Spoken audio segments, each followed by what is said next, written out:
I'm just curious. Are we all here coming from a perspective of like a belief in God, or nah, or not really? No, we're coming from a perspective of men that need to have a standard, a mutual standard that all men can follow that's watching this. That I'm way, when again women because coming into our And lives, that they'll be, standard is, they'll, is well, that I'm standard is passed asking. down millions in generational wealth. Hold on. Let him finish. Go ahead, Clout. Yeah, I'm asking that because it's like if that's the case, right? I'm just saying like there's so many examples, just even biblically, of men having wives and not having a plan, and God gave them the plan. Like they didn't even have the plan till last minute. They were just having faith in God. Then that's what they was doing. And a lot of the whole reason that we talk about this biblical hierarchy, because we talk about it a lot on the show, we always say is God and man submits to God, woman submits to man, and child submits to the woman, right? So my whole thing is like, if we're coming from a religious perspective anyway, then aren't you not even supposed to be leaning on your own understanding and putting your faith in God to lead you? So technically, it like if God's leading you, then it's not your plan anyway. It's God's plan. So you're supposed to be following God's plan for you, and your woman's supposed to be following that plan. So again, like I'm just trying to understand what perspective we're coming from because we're coming up with it like there's supposed to be some plan that's beyond what man's purpose is. And again, like I feel like we're not understanding what man's purpose is. Man's purpose is that man is a direct conduit to God. Our logical thinking is a direct reflection of God's logic on earth.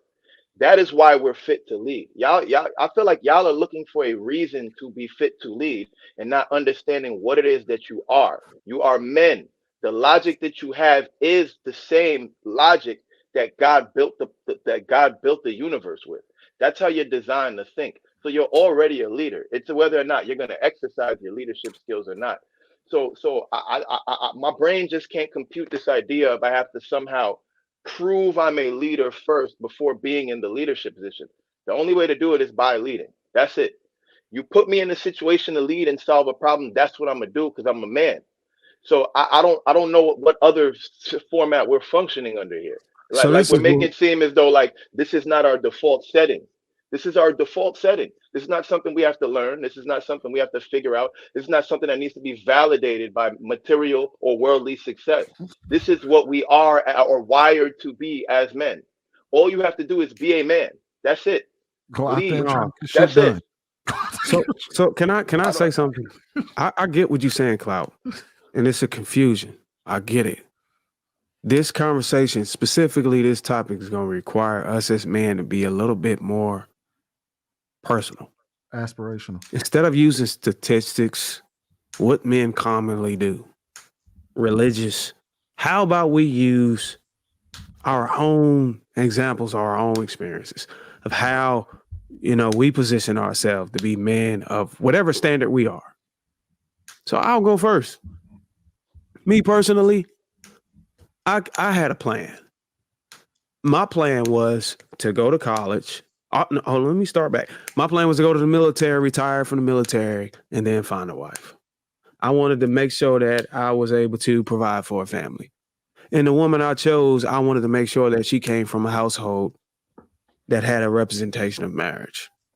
And I wasn't going to accept this woman into my life until I was able to be able to replicate what her father did. Not on the same level, but be going in that direction.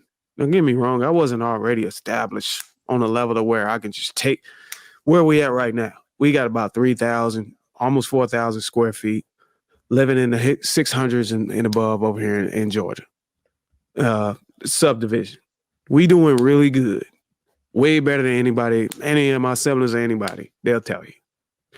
But I wanted to make a plan for myself because I wanted to set a standard. I wanted to set example, not based on statistics, not based on the Bible, based on my sons. I wanted to give them a blueprint to follow based on how I, articulated or orchestrated what I have here.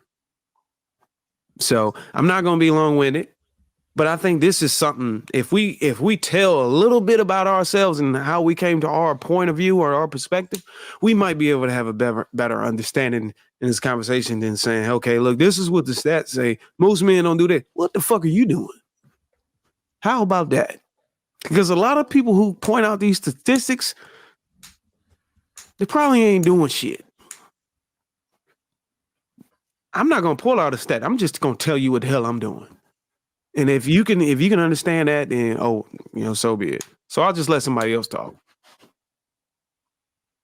I never talk about anything. When I asked y'all that question, about a month ago, do you think you are the accurate representation of the average everyday man? And I said I believe that I am. That's the reason why. I didn't say anything that I'm not used to or that I haven't done or that I haven't lived.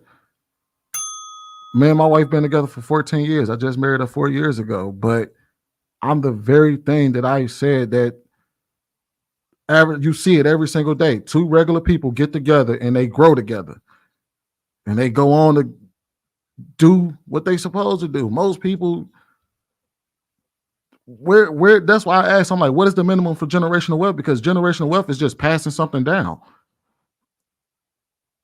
Passing a house down to your kids is paid off as generational wealth. I do not agree with that. That is wrong. That's the dictionary definition of generational wealth. Hold on, no. Hold on. Your children are your lineage. The things that you instill in your children and you teach them is the generational wealth. The things you leave behind are assets. That's what? Come on, now we just changing the definition of shit. Because that's literally what generational wealth is. We can't change it to say, oh, well, what you teach you. Obviously, we know that you. What are you talking about? There's classic examples of that, man. Look at the Vanderbilts. Like they passed down the money, but they didn't pass down the knowledge. And everything that they built from the beginning was lost. But that's not my point. Swing, you can't put a price tag on knowledge, though. I didn't say that. I said the right word. That's the right word. Knowledge. Passing down generational knowledge is generational knowledge. Knowledge. Passing down assets, which is generational wealth, is leaving your next generation in a better financial something that you left them, that you passed down to them. That so they if I teach my son about financial literacy, that's not generational wealth. That's teaching them about finance. No, you're giving them knowledge. I understand. Oh, okay.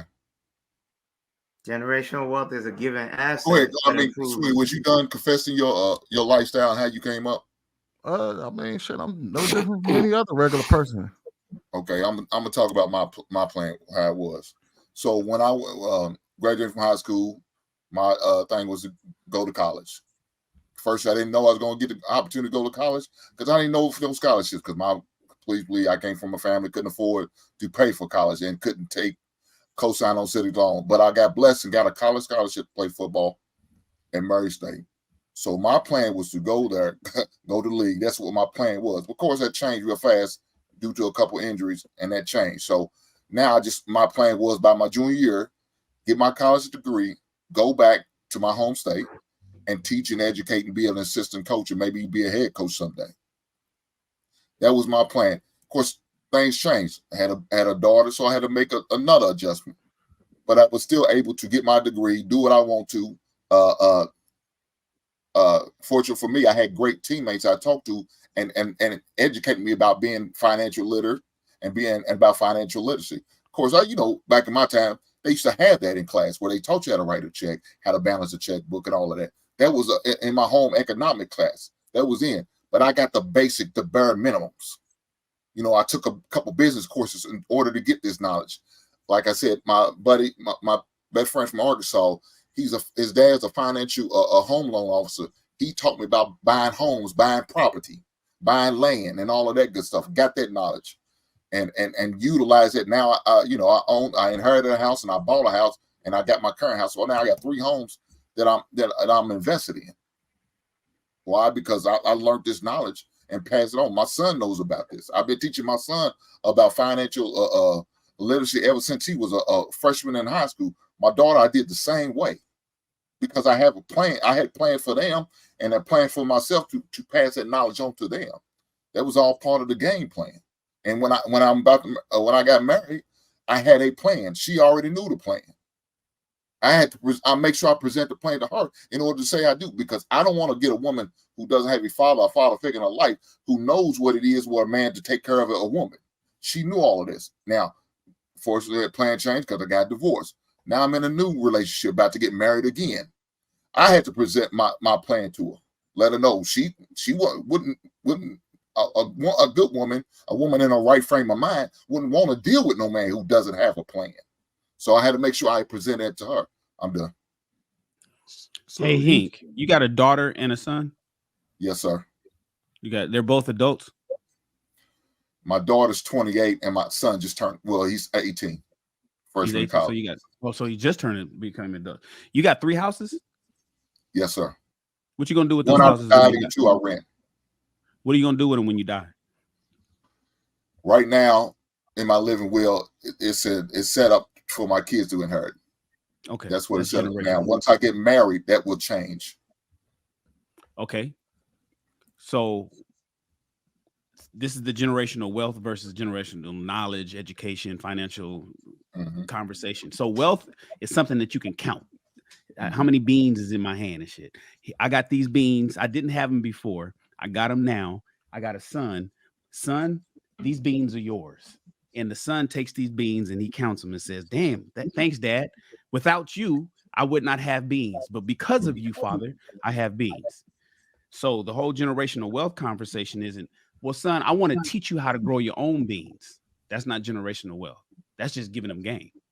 But generational wealth is where I've acquired something and then I pass it on to somebody else. So just want to be clear for everybody to understand the difference between teaching and giving the game and showing them how to do certain things and showing them how to fish versus giving them fish or giving them the fishing poles and the boat to go fishing. Generational wealth means that you are giving assets, tangible things or intangible in terms of money, things to somebody behind you that you acquired without them actually having to do the work.